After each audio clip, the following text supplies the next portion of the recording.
You ask Tiger to solve. This deals with linear equations with one unknown. The final result is f equals 1. Let's solve it step by step. Group all f terms on the left side of the equation. Subtract 5f from both sides. Group like terms. Simplify the arithmetic. Group like terms. Simplify the arithmetic.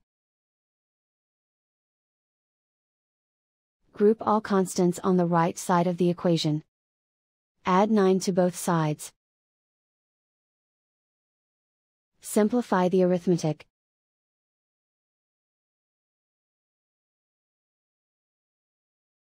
Isolate the f. Divide both sides by 3. Simplify the fraction.